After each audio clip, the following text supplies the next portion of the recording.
Tout s'est joué en à peine 6 minutes, un laps de temps dérisoire mais suffisant pour provoquer la pire tempête diplomatique entre la France et Israël depuis la décision historique de 1967 sur les livraisons d'armes. En quelques instants, l'équilibre déjà fragile de l'opinion mondiale sur la question israélo-palestinienne s'est brisé pour de bon. Benjamin Netanyahou venait tout juste d'achever un plaidoyer enflammé pour justifier l'offensive menée à Gaza, s'appuyant sur le droit qu'il qualifiait d'intangible à la défense nationale, tout en reléguant les pertes civiles au rang de conséquences regrettables mais selon lui inévitables dans la lutte contre le Hamas. Face à lui, Sébastien Lecornu était observé avec ce regard chargé d'assurance combative et de certitude éthique qui avait bâti son image d'homme fort de la sécurité israélienne. Persuadé d'avoir livré un argumentaire irréfutable, Netanyahou pensait avoir clos le débat, malgré la montée des critiques venues d'Europe envers les actions de Tsahal. Dans la salle parfaitement climatisée du Conseil de sécurité à New York, le malaise était presque palpable, cette tension sourde qui annonce sans jamais le dire qu'un point de rupture est sur le point d'être franchi. Les données, elles ne laissaient aucun répit, plus de 40 et 1 000 Palestiniens tués selon les autorités de Gaza, parmi eux 16 000 enfants et 11 000 femmes. Des structures hospitalières frappées, des établissements scolaires devenus des lieux de sépulture, des camps entiers effacés du paysage. Ces images diffusées aux 4 coins du globe avaient ébranlé les consciences et ravivé une question dérangeante: jusqu'où peut aller une riposte au nom de la sécurité? Pourtant, un détail aurait dû troubler Benjamin Netanyahou, l'attitude de Sébastien Lecornu. Derrière son calme presque glacial se cachait une résolution inhabituelle, loin des précautions diplomatiques auxquelles Israël était habitué de la part des capitales européennes. Car sous le vernis d'arguments militaires rationnels se profilait une vérité que le dirigeant israélien refusait d'envisager. Paris n'acceptait plus de considérer des pertes civiles massives comme un simple coup stratégique. La suite, personne dans la salle ne pouvait vraiment l'anticiper et pourtant elle allait secouer Israël, fracturer les opinions occidentales et peut-être redéfinir durablement les rapports entre l'Europe et l'État hébreu. Pour mesurer la portée de ce moment, il faut revenir quelques mois en arrière. À cette époque, les images venues de Gaza avaient commencé à bouleverser profondément les sociétés européennes, des familles entières ensevelies sous les ruines, des enfants mutilés dans des hôpitaux saturés, des convois humanitaires touchés, malgré des coordonnées clairement transmises à l'armée israélienne. Ce choc visuel et moral n'avait pas laissé indifférent Emmanuel Macron ni son entourage. Lors d'une réunion exceptionnelle, le président français s'était interrogé avec gravité comment invoquer la légitime défense face à un tel bilan humain. Pour lui, l'écart entre la menace terroriste et la réponse militaire apparaissait de plus en plus difficile à justifier. Cette prise de conscience avait amorcé un réexamen en profondeur de la position française dans la région. Là où ses prédécesseurs avançaient avec précaution, souvent paralysés par la crainte d'être accusés d'antisémitisme, Sébastien Lecornu choisit de rompre avec cette retenue devenue presque réflexe. Son pari politique était clair: assumer une critique directe, argumentée, fondée non pas sur l'émotion, mais sur les principes du droit international humanitaire. Dans l'ombre des couloirs du Quai d'Orsay, une cellule discrète prit forme, réunissant une élite d'experts français, juristes, diplomates et spécialistes du Moyen-Orient. Parmi eux, Denis Beauchard, figure respectée de la diplomatie régionale, Bertrand Badi, analyste reconnu, et Marie-Françoise Bechtel, référence en droit international. Ensemble, ils bâtirent un dossier accablant pièce après pièce. Lors d'une réunion à huis clos à Matignon, Bechtel posa un constat sans détour. Monsieur le Premier ministre, nous avons recensé au minimum 47 frappes visant des infrastructures civiles protégées, hôpitaux, établissements scolaires, réseaux d'eau. Ce n'est pas une dérive ponctuelle, c'est une mécanique répétée. Ces conclusions, aussi froides que précises, n'avaient ne fait que renforcer la ligne choisie par Lecornu, déplacer le débat du terrain politique vers celui du droit. Lorsqu'il y a violation, il faut la nommer, martelait-il devant ses conseillers. Mais un autre élément plus dérangeant encore venait alimenter la colère française, la présence d'équipements militaires français sur le terrain à Gaza. Une enquête menée en toute discrétion par la Direction générale de l'armement révéla que certains matériels vendus légalement à Israël avaient été employés lors de frappes touchant des zones civiles densément peuplées, en contradiction directe avec les engagements contractuels. La réaction de Florence Parly, ancienne ministre des Armées, fut sans ambiguïté: nos technologies servent à frapper des civils. C'est juridiquement et moralement inacceptable. Il faut stopper immédiatement les livraisons. 2 semaines avant la session aux Nations Unies, Paris trancha. Les transferts d'armes étaient suspendus. À Tel Aviv, la décision déclencha une colère immédiate. Benjamin Netanyahou contacta personnellement Emmanuel Macron pour dénoncer une mesure qu'il jugeait hostile, allant jusqu'à l'accuser d'encourager indirectement le terrorisme. Mais cette fois, la position française ne vacilla pas. C'est au cœur de cette situation sous haute tension que Benjamin Netanyahou choisit de monter au front diplomatique en sollicitant la parole devant le Conseil de sécurité. Officiellement, il s'agissait d'éclaircir la position d'Israël face aux doutes européens. Officieusement, l'ambition était bien plus stratégique, retourner l'opinion mondiale, reprendre l'avantage narratif et reléguer la France dans un isolement diplomatique inconfortable en raison de ses positions jugées trop favorables aux Palestiniens. L'intervention avait été préparée avec une précision presque chirurgicale entourée de ses conseillers les plus aguerris. Le plan était limpide, présenter l'offensive à Gaza comme une question de survie nationale, rappeler inlassablement les exactions du Hamas et en filigrane faire peser sur l'Europe le poids de son passé pour désamorcer toute critique. Dans l'intimité du King David Hotel à Jérusalem, il aurait lancé avec une pointe de condescendance « Leur mémoire est sélective. Ils oublient qui nous sommes, une démocratie encerclée et contre qui nous luttons. » Puis, insistant sur l'argument clé, les civils utilisés comme boucliers humains, une responsabilité qu'il s'agissait de renvoyer entièrement à l'ennemi. Ce mécanisme bien rodé, inverser la culpabilité pour neutraliser l'accusation, avait longtemps porté ses fruits auprès des capitales européennes. Mais cette fois, un détail lui échappait, Sébastien Lecornu n'était pas venu improviser. Dans l'ombre, la riposte avait été préparée avec une rigueur presque implacable, accumulant données chiffrées, récits de terrain et argumentaires juridiques solides, prêts à démonter point par point la version israélienne et à exposer méthodiquement les violations du droit international. Le 15 novembre 2024, à 15h30 exactement dans l'enceinte solennelle du Conseil de sécurité, Benjamin Netanyahou fit son entrée à la tribune avec cette mise en scène parfaitement maîtrisée qui accompagne ses grandes apparitions internationales. Costume sombre impeccable, regard ferme, posture calculée, tout concourait à incarner ce rôle bien rodé, celui d'un dirigeant démocratique encerclé par des forces hostiles. Dès ses premiers mots prononcés avec une aisance linguistique remarquable, il posa le décor. « Je suis ici pour défendre le droit essentiel d'Israël à protéger sa population face à un terrorisme d'une brutalité extrême. » Son intervention soigneusement construite alternait entre émotion et stratégie. Il évoquait les victimes israéliennes du 7 octobre avec une intensité presque théâtrale avant de glisser vers des considérations géopolitiques sur les menaces régionales, notamment iraniennes. Le fil conducteur était limpide. Israël, selon lui, ne faisait que mener une guerre légitime contre un ennemi dépourvu de toute règle. Puis vint l'argument clé répété avec insistance. Le Hamas instrumentalise les civils palestiniens comme protection. Il détaillait des armes dissimulées dans des écoles, des centres opérationnels installés dans des hôpitaux, des stocks, dans des lieux de culte. Conclusion implacable dans sa logique, chaque victime civile palestinienne relèverait de la responsabilité du Hamas et non de l'armée israélienne. Mais Netanyahou alla plus loin encore, poussant son raisonnement vers un terrain plus controversé. Il accusa ses adversaires d'exploiter la sensibilité occidentale aux images de souffrance. Ils orchestrent leur propre douleur, filment leur mort, manipulent l'émotion internationale pour préserver leur capacité d'action.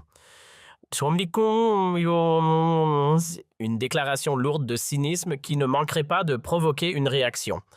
Pourtant, emporté par sa dynamique, il franchit une nouvelle étape en visant directement l'Europe et surtout la France. Fixant la délégation française, il lança « Certains pays ont choisi de condamner la victime plutôt que l'agresseur. » Puis, sans détour, en interrompant leur livraison d'armes, ils affaiblissent notre défense et indirectement renforcent le terrorisme. Cette pique frontale adressée à la France n'avait rien d'improvisé, elle visait clairement à déclencher une réaction. Pourtant, Benjamin Netanyahou fit un mauvais calcul, il n'avait pas mesuré le niveau de préparation de son interlocuteur français. Pour conclure, il adopta un ton grave, presque solennel, invoquant le jugement de l'histoire. Ceux qui soutiendraient Israël dans ce qu'il présentait comme un combat vital seraient distingués de ceux qui, selon lui, se laisseraient attendrir par des émotions trompeuses plutôt que par les faits. et il martela sans détour que son pays poursuivrait sa défense, qu'il soit épaulé ou non par ses alliés. La réaction dans la salle fut révélatrice, quelques applaudissements courtois mais sans enthousiasme, traduisant une communauté internationale loin d'être unanime. Puis, naturellement, les regards convergèrent vers Sébastien Lecornu, lorsque celui-ci demanda la parole avec un calme presque déroutant. Le chef du gouvernement français se leva fidèle à cette posture sobre et maîtrisée propre à la tradition républicaine et rejoignit la tribune sans précipitation. Arrivé face à son homologue, il soutint son regard sans détour, un silence lourd, précédant des mots qui allaient marquer les esprits. « Non, monsieur le Premier ministre !» lança-t-il d'une voix posée mais tranchante. Puis, sans hausser le ton, il porta une attaque d'une rare netteté. Il remercia ironiquement Netanyahou pour ce qu'il décrivit comme une illustration parfaite d'un discours mêlant victimisation systématique et refus d'affronter la réalité. L'impact fut immédiat, presque brutal. Surpris par cette riposte inhabituelle venue de Paris, Netanyahou se redressa visiblement déstabilisé par une agressivité à laquelle il n'était pas accoutumé sur cette scène. Sans hausser la voix, mais avec une précision presque chirurgicale, Sébastien Lecornu poursuivit, tirant lentement un dossier de sa serviette comme pour matérialiser ses accusations. « Vous invoquez la légitime défense », lança-t-il avant d'asséner. « Revenons à des faits que vous semblez soigneusement écarter. » Puis les chiffres tombèrent froids implacables, des dizaines de milliers de morts palestiniens, parmi eux une proportion massive d'enfants, face à un bilan israélien bien moindre depuis le 7 octobre. Il posa alors la question presque rhétorique mais lourde de sens, où se situe l'équilibre dans cette réponse militaire. L'effet fut immédiat, comme si l'air lui-même s'était figé dans la salle. Benjamin Netanyahou tenta d'interrompre, cherchant à contester la comparaison. Mais Lecornu ne lui en laissa pas l'occasion, il coupa net, affirmant que cette mise en parallèle n'était pas seulement légitime, mais nécessaire au cœur même des principes du droit humanitaire. Puis, méthodique, il poursuivit son argumentation. « Vous parlez de boucliers humains. Pourtant, des enquêtes ont examiné des dizaines de frappes sur des hôpitaux, des écoles, des structures humanitaires. Et à aucun moment, la présence du Hamas n'a été démontrée lors de ces attaques. Pas une seule fois. » Chaque phrase frappait avec la régularité d'un marteau, fissurant peu à peu le récit dominant. Des éléments jusque-là dissimulés surgissaient au grand jour. Lecornu, désormais plus incisif, s'attaqua à ce qu'il considérait comme la dérive la plus choquante. Vous suggérez que la souffrance palestinienne serait mise en scène. Sa voix restait contenue, mais la tension était palpable.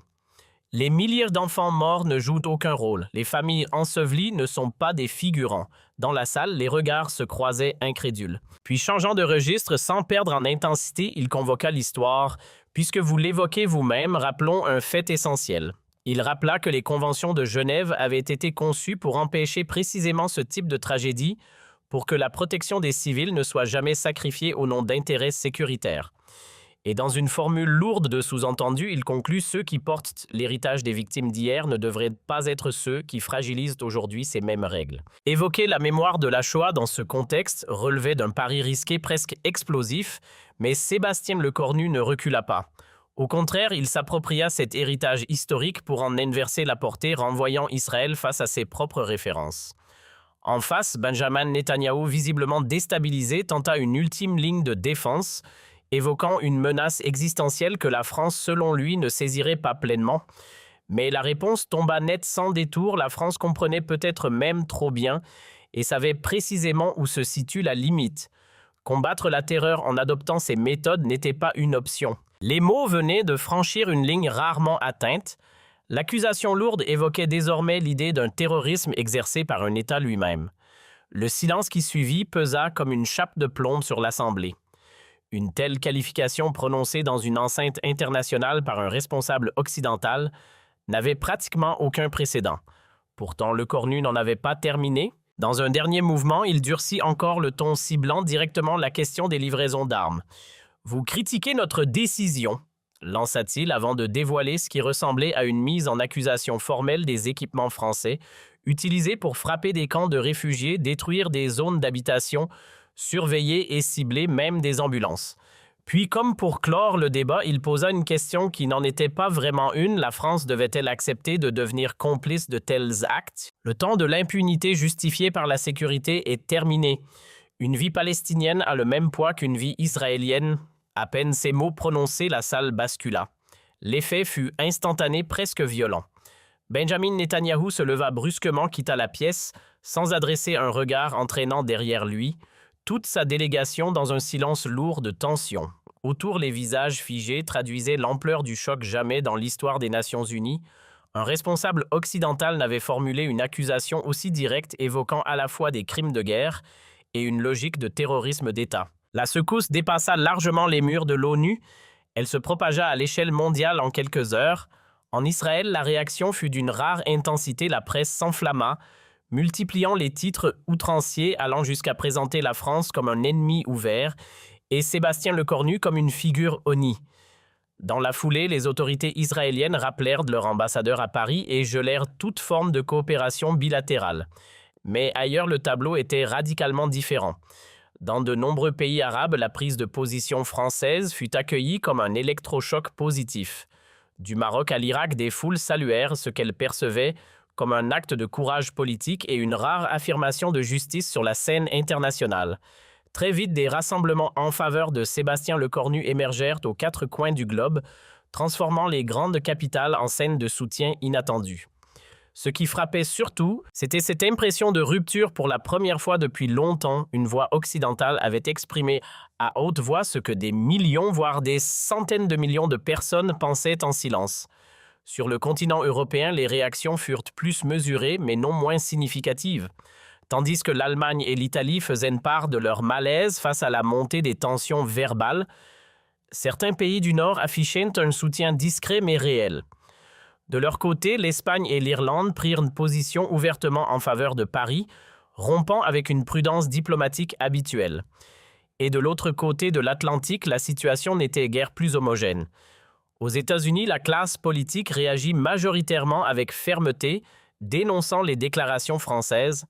Pourtant, une fracture apparut rapidement au sein de l'opinion publique, une partie non négligeable, en particulier parmi les jeunes générations et les milieux progressistes, salua ce qu'elle percevait comme un acte de franchise longtemps attendu. 6 mois après cet épisode, il devenait évident que l'impact ne relevait pas de l'instantané.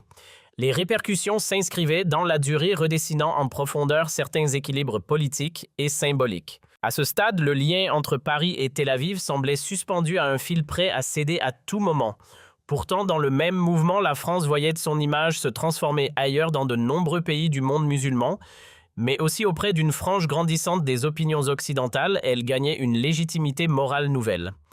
Avec le recul, ces quelques minutes à l'ONU pourraient bien apparaître comme un moment charnière dans la manière dont l'Occident appréhende le conflit israélo-palestinien. En s'exprimant ainsi, Sébastien Lecornu avait franchi une frontière invisible, brisant un silence installé depuis des décennies et ouvrant un espace inédit pour une critique plus directe de la politique israélienne. Comme l'avait résumé Le Monde, il avait simplement mis en mots ce que beaucoup pensaient depuis longtemps, sans jamais oser l'énoncer publiquement. Au-delà de la controverse, son intervention portait un message plus universel. La souffrance ne se hiérarchise pas selon les frontières et les règles du droit international ne sauraient souffrir d'exception. Mais derrière cette séquence spectaculaire presque théâtrale se cachait une réalité bien moins visible, un travail minutieux étalé sur plusieurs mois dont seuls quelques initiés connaissaient réellement l'ampleur. Ce que le monde avait perçu comme une réaction soudaine de la France trouvait en réalité ses racines plusieurs mois plus tôt, loin des caméras, dans les bureaux feutrés du Quai d'Orsay. Tout avait basculé lorsque les premières images venues de Gaza avaient commencé à heurter de plein fouet les consciences européennes. Mais le véritable électrochoc ne vint pas des écrans, il prit la forme d'un document confidentiel transmis directement à l'Élysée par Médecins sans frontières. Ce rapport d'une précision presque chirurgicale détaillait les blessures observées chez les civils, traces de fragmentation typiques de certaines munitions brûlures évoquant l'usage de phosphore amputation, suggérant des armes à sous-munitions. Lors d'une réunion d'urgence, Xavier Emmanueli, cofondateur de l'organisation, n'avait pas mâché ses mots face à Emmanuel Macron, ce qui se déroulait à Gaza. À Gaza dépassait le cadre d'un conflit urbain classique. Selon lui, il s'agissait d'un processus méthodique visant des civils avec des moyens conçus pour infliger un maximum de souffrance. Même des équipes aguerries au pire terrain de guerre affirmaient n'avoir jamais été confrontées à une telle intensité de violence organisée. Face à ces révélations, le choc fut profond au sommet de l'État. Macron, visiblement ébranlé, s'interrogea ouvertement comment des nations qui se revendiquent démocratiques peuvent-elles rester silencieuses devant de tels faits. Et surtout, jusqu'à quel point ce silence équivaut-il à une forme de complicité? Cette prise de conscience ne resta pas théorique. Elle déclencha une mobilisation rapide et inhabituelle de la diplomatie française. À ce moment-là, Catherine Colonna, alors en charge des affaires étrangères, mit en place une cellule spécialisée dédiée au suivi des atteintes aux droits humanitaires. La mission était claire et ambitieuse, rassembler des preuves de manière rigoureuse concernant les violations présumées à Gaza, tout en préparant une réponse diplomatique capable de refléter la gravité exceptionnelle de la situation. La cellule mise en place ne devait rien au hasard, elle rassemblait des profils d'une rare complémentarité où chaque expertise venait renforcer l'autre. À la manœuvre sur le plan politique, Denis Bauchard, ancien ambassadeur et figure incontournable de la diplomatie française au Moyen-Orient. Pour le volet juridique, Marie-Françoise Bechtel, dont la réputation dépassait largement les frontières françaises, pilotait l'analyse avec une rigueur redoutable. L'approche militaire était confiée au général Vincent Desportes, tandis que Leila Daklia apportait la profondeur historique et géopolitique indispensable à la compréhension du terrain. Dès la première réunion à Matignon, le ton fut donné. Bechtel ne laissa aucune place à l'ambiguïté. Selon elle, les faits pointaient vers une situation juridiquement limpide. Les frappes répétées visant des structures civiles, hôpitaux, établissements scolaires, lieux de culte, constituaient des violations manifestes du droit international humanitaire. Elle cita sans hésitation les références juridiques pertinentes du statut de Rome aux conventions de Genève, soulignant que tous les éléments nécessaires à une qualification juridique étaient réunis. Mais cette conclusion ne reposait pas sur de simples impressions. Elle s'appuyait sur un travail d'investigation d'une minutie remarquable. L'équipe avait passé au crible les rapports d'organisations internationales, confronté les témoignages recueillis sur le terrain par des ONG et exploité des images satellites issues du Centre national d'études spatiales.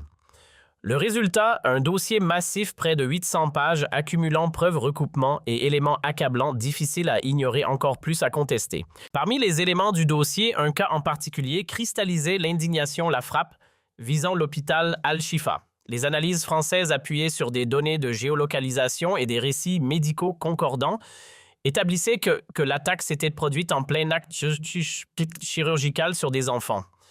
Le bilan était glaçant, des dizaines de victimes, parmi lesquelles patients et soignants. Pour les juristes impliqués, la conclusion ne laissait aucune place au doute. Il s'agissait d'une violation manifeste des lois de la guerre, impossible à justifier par des considérations militaires. Mais ce qui renforça encore le malaise, ce fut la provenance des équipements utilisés. L'enquête mit en lumière un détail particulièrement dérangeant: certains armements fournis légalement par des industriels européens, notamment Thales et MBDA, apparaissaient dans des opérations visant des zones civiles, en contradiction directe avec les engagements encadrant leur usage. La réaction de Florence Parly fut sans détour. Elle dénonça un détournement grave de technologies censées servir à la défense, affirmant qu'elle contribuait désormais à des frappes contre des civils, y compris des enfants.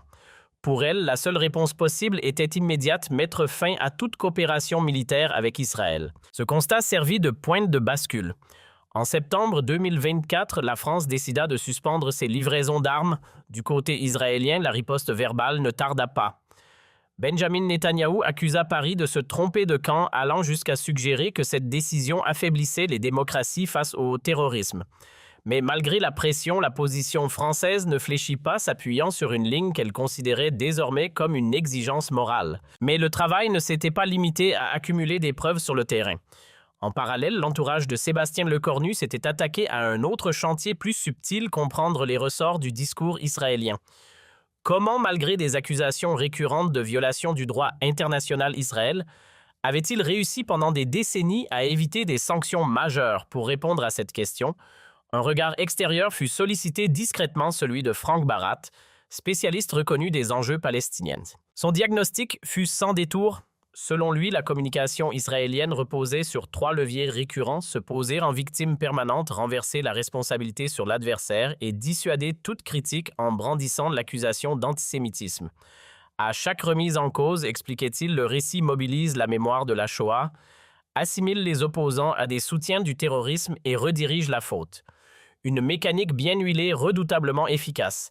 Cette lecture stratégique permit à l'équipe française d'affiner sa riposte avec une précision presque clinique. Pour eux, le scénario était déjà écrit. Benjamin Netanyahou utiliserait ses arguments habituels sans surprise. Il fallait donc anticiper chaque formule, chaque détour rhétorique et préparer une réponse basée uniquement sur des faits vérifiables. Nous devons déconstruire point par point, répétait-on en interne. Mais la préparation ne s'arrêtait pas aux données, elle incluait aussi un travail en profondeur sur la dimension psychologique. Un expert en communication de crise, passé par les plus hautes sphères de l'État, accompagna Lecornu dans ce qu'il appelait une discipline essentielle résister à la pression émotionnelle. L'objectif était clair, ne jamais se laisser entraîner sur le terrain affectif. Car selon lui, Netanyahou chercherait à provoquer à susciter la culpabilité en invoquant l'histoire juive et à enfermer son interlocuteur dans une posture défensive. La clé, insistait-il, serait de rester ancré dans le droit sans céder à l'émotion. Cette dimension mentale de la préparation n'était pas un simple détail, elle constituait l'un des piliers de toute la stratégie. Car face à Benjamin Netanyahou habitué à manier la pression morale avec une redoutable efficacité, il fallait être prêt à ne pas céder. Trop de dirigeants européens paralysés par la peur d'être accusés d'antisémitisme avaient déjà plié sous ce type de rhétorique. Cette fois, il s'agissait de tenir. À Matignon, les répétitions prenaient des allures de théâtre politique, d'un réalisme presque troublant. Denis Bachar incarnait Netanyahou avec une précision déconcertante, reproduisant non seulement ses arguments, mais aussi ses intonations, ses silences et ses méthodes de pression. « Vous alimentez le terrorisme », lançait-il avec une indignation parfaitement maîtrisée. Face à lui, Sébastien Lecornu répondait sans élever la voix « Je défends le droit, rien d'autre ». À chaque simulation, le ton gagnait en assurance, la posture se renforçait et la capacité à déstabiliser l'adversaire devenait plus nette. Mais l'entraînement ne s'arrêtait pas à l'échange direct. Il anticipait aussi l'après la tempête médiatique. L'équipe en charge de la communication avait préparé des réponses prêtes à l'emploi, notamment face aux accusations prévisibles d'antisémitisme. Une ligne claire s'imposait, critiquer un gouvernement ne revient jamais à viser un peuple ou une religion. Cette idée devint une sorte de fil conducteur répété jusqu'à devenir réflexe. Puis, à quelques semaines du rendez-vous à l'ONU, un appui inattendu vint renforcer cette détermination. Une tribune signée par une vingtaine d'intellectuels juifs français, parmi lesquels Bernard-Henri Lévy, Alain Finkielkraut et Élisabeth de Fontenay appelaient ouvertement à ne plus se taire. Leur message était sans ambiguïté: la mémoire de la Shoah ne pouvait en aucun cas servir de justification à de nouvelles violences contre des populations civiles. L'appui venu d'une partie de l'intelligentsia juive française n'avait rien d'anodin. Il avait agi comme un catalyseur. Pour Sébastien Lecornu, l'enjeu dépassait désormais la simple défense des normes juridiques internationales. Il s'agissait aussi de briser un verrou, celui qui empêchait toute critique d'Israël, sans être immédiatement disqualifié par l'accusation d'antisémitisme. À bord de l'Airbus A330 présidentiel en direction de New York, l'atmosphère n'avait rien d'un voyage ordinaire. Pendant les 8 heures de vol, Lecornu s'était plongé dans ses notes, peaufinant chaque argument, mémorisant les données les plus marquantes, ajustant ses formules comme on aiguise une lame avant un duel. Autour de lui, ses collaborateurs adoptaient le rôle de véritables entraîneurs conscients de l'ampleur de l'affrontement à venir. À un moment, Denis Bachar lui rappela l'essentiel: il ne s'agissait pas seulement de représenter une ligne diplomatique nationale, mais de porter une attente bien plus large, celle de tous ceux qui considèrent que le droit international doit s'imposer à tous sans exception, y compris aux États qui se revendiquent comme des démocraties irréprochables. Le message était clair, ce qui allait se jouer dépassait largement le cadre d'un simple débat. Une fois arrivé à New York, la tension était déjà palpable. Avant même l'ouverture officielle de la session, les signes d'un affrontement imminent entre Paris et Tel Aviv étaient partout. Les médias du monde entier flairaient l'événement, tandis que les représentants diplomatiques des deux camps engageaient déjà une bataille d'influence en coulisses, chacun cherchant à orienter la perception internationale avant même que les premiers discours ne soient prononcés. Derrière les façades élégantes du plaza, la délégation israélienne affichait une assurance de façade, mais la tension était bien réelle. Les services de renseignement avaient capté des signaux inquiétants. Paris préparait quelque chose de sérieux. Pourtant, l'ampleur de ce qui se tramait leur échappait encore. Dans les rangs proches de Benjamin Netanyahou, on minimisait la situation, une critique française de plus suivie d'une réponse bien rodée sur la légitime défense et l'argument des boucliers humains. Une mécanique familière presque routinière, du moins en apparence. Cette erreur d'appréciation allait rapidement se retourner contre eux. Pendant ce temps, Sébastien Lecornu recevait un signal inattendu venu du sommet des Nations Unies. Antonio Guterres lui adressait un message discret mais lourd de sens. Il était temps que quelqu'un exprime publiquement ce que beaucoup taisaient en privé. Ce soutien, bien que mesuré, renforça considérablement la détermination française. À cet instant, Lecornu n'agissait plus uniquement au nom de son pays, mais portait une forme d'exigence morale plus large. Le matin décisif, dans sa suite au Regency Hotel, il procéda à une ultime préparation. Les notes furent relues, les arguments affinés, les phrases pesées.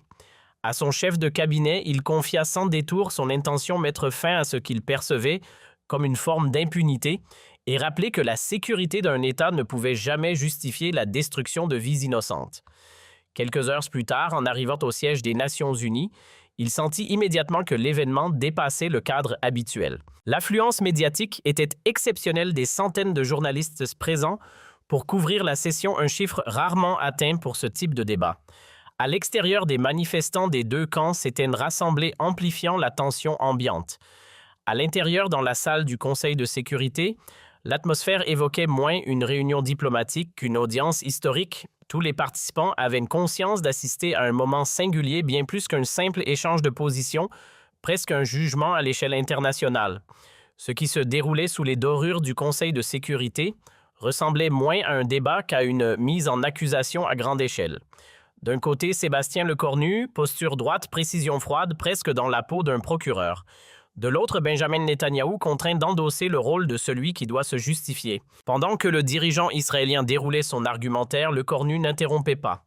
Il observait, analysait, décortiquait comme un juriste disséquant une plaidoirie. Chaque élément était enregistré, les tentatives de relativisation, les glissements de responsabilité, les arguments familiers soigneusement recyclés. Rien n'était laissé au hasard. Intérieurement, le constat était limpide, tout suivait un schéma déjà anticipé, la posture victimaire, l'argument des civils utilisé comme protection, les accusations retournées contre les critiques. Et c'est précisément cette prévisibilité qui devint une faiblesse. En concluant son intervention, Netanyahou offrit involontairement à Lecornu un terrain parfaitement balisé pour riposter. Les justifications avancées, les insinuations sur une prétendue mise en scène palestinienne, les attaques dirigées contre la France, tout cela avait été prévu, analysé et déjà déconstruit en amont. Lorsque vint son tour de parler, Lecornu ne laissa rien au hasard. Ce ne fut pas une simple réponse, mais une démonstration méthodique. Chaque chiffre, chaque témoignage, chaque élément de preuve était utilisé avec une précision presque chirurgicale. Devant une assemblée attentive, il entreprit de démonter pièce par pièce le récit israélien, transformant ce moment en une séquence qui allait marquer durablement les esprits. Ce que la salle n'avait pas pleinement saisi sur le moment, c'était l'ingénierie presque invisible derrière chaque prise de parole française. Rien n'était improvisé. Sébastien Lecornu mobilisait en direct des méthodes élaborées par des spécialistes du droit des conflits, transformant son intervention en véritable exercice de démantèlement argumentatif. Première clé, saturer le débat de preuves concrètes. Chaque affirmation s'appuyait immédiatement sur des données chiffrées, des rapports identifiables, des éléments vérifiables, autant d'obstacles rendant toute contestation fragile, voire intenable. Deuxième levier, renverser la dynamique morale. Plutôt que de répondre aux accusations, il forçait Benjamin Netanyahou à se justifier, inversant les rôles avec une efficacité déstabilisante. Troisième point, déconstruire le récit des boucliers humains. En soulignant l'absence de preuves établies par l'ONU dans plusieurs cas de frappe, il attaquait directement le pilier central de l'argumentation israélienne. Enfin, quatrième axe, replacer le droit dans une dimension universelle. En rappelant l'origine des conventions de Genève, il retournait la référence historique contre Israël lui-même avec une précision redoutable. Cette maîtrise technique explique en grande partie l'ampleur de l'impact.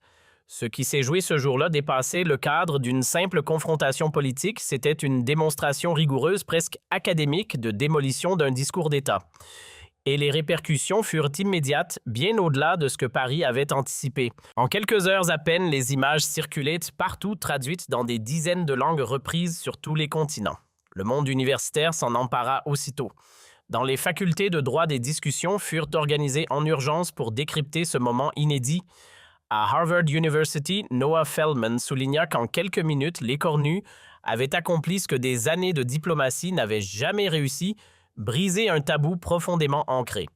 Du côté de University of Oxford, Christine Bell y vit un tournant majeur. Désormais, aucun État ne pourrait plus se réfugier derrière son passé pour échapper à ses responsabilités présentes. Au-delà des réactions politiques, ce sont peut-être les voix du monde juridique international qui ont le plus marqué les esprits.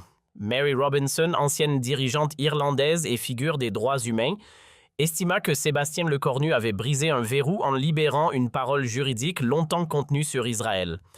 De son côté, Richard Falk, ancien rapporteur de l'ONU pour les territoires palestiniens, salua une prise de position qu'il qualifia de courageuse, soulignant qu'elle exprimait enfin ce que le droit lui-même suggérait depuis longtemps. Ce basculement ne resta pas isolé. Très vite, plusieurs États commencèrent à s'en inspirer. L'Espagne annonça suspendre ses exportations d'armes vers Israël, emboîtant le pas à Paris. L'Irlande porta l'affaire devant la justice internationale en évoquant des accusations de génocide. Quant à la Belgique, elle lança des investigations pour crimes de guerre visant des responsables israéliens. 6 mois après cette séquence, il ne faisait plus de doute que les effets dépassaient largement le moment initial.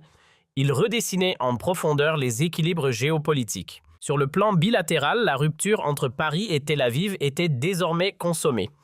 Pourtant, cette fracture s'accompagnait d'un gain inattendu pour la France, une autorité morale renforcée dans de nombreux pays musulmans, mais aussi auprès d'une partie croissante des opinions occidentales, notamment chez les plus jeunes. Plus encore, l'épisode de Gaza semblait accélérer une mutation plus vaste, celle d'un ordre juridique international en quête d'équité réelle. Face à ce qui était perçu comme une impunité persistante, plusieurs États européens commencèrent à reconsidérer leur posture, convaincus que le droit devait s'appliquer sans exception. Ce mouvement trouva son apogée lors d'une session de l'Assemblée générale des Nations unies, où pour la première fois une majorité de pays adopta une résolution reconnaissant le caractère systématique de certaines violations commises à Gaza et appelant à des réparations. William Chabas résuma cette évolution en une formule frappante: l'initiative française avait selon lui ouvert une nouvelle ère pour la justice internationale. À partir de ce moment-là, un principe semblait s'imposer avec une clarté nouvelle: se réfugier derrière une histoire douloureuse ne suffisait plus à esquiver les responsabilités du présent. Et au centre de cette bascule, Sébastien Lecornu avait changé de dimension. Il n'était plus seulement un chef de gouvernement, il devenait une figure emblématique d'une lutte plus large, celle contre l'impunité au nom d'un droit international appliqué sans favoritisme. Son intervention du 15 novembre 2024 s'était rapidement imposée comme une référence. Dans les universités, elle était analysée, disséquée, enseignée comme un exemple rare où se mêlaient exigence morale et précision juridique. Un discours qui dépassait le cadre politique pour entrer dans celui des textes fondateurs. Cette reconnaissance prit une forme officielle un an plus tard. Lors d'une cérémonie organisée par les Nations unies en décembre 2025, son engagement fut salué publiquement. Le jury du prix des droits humains souligna que son action face à des accusations de crimes de guerre incarnait une défense des principes universels et portait un message destiné aux générations futures. Avec le recul, cette journée de novembre apparaît comme un moment de rupture. Dans l'enceinte de l'ONU, un homme armé non pas de puissance militaire mais d'arguments juridiques avait réussi à ébranler l'image d'un État longtemps perçu comme intouchable. Ce qui s'était joué là dépassait une confrontation diplomatique, c'était une victoire symbolique du droit sur la force, une brèche ouverte vers un ordre international où les règles ne seraient plus négociables selon les acteurs, mais appliquées à tous sans exception.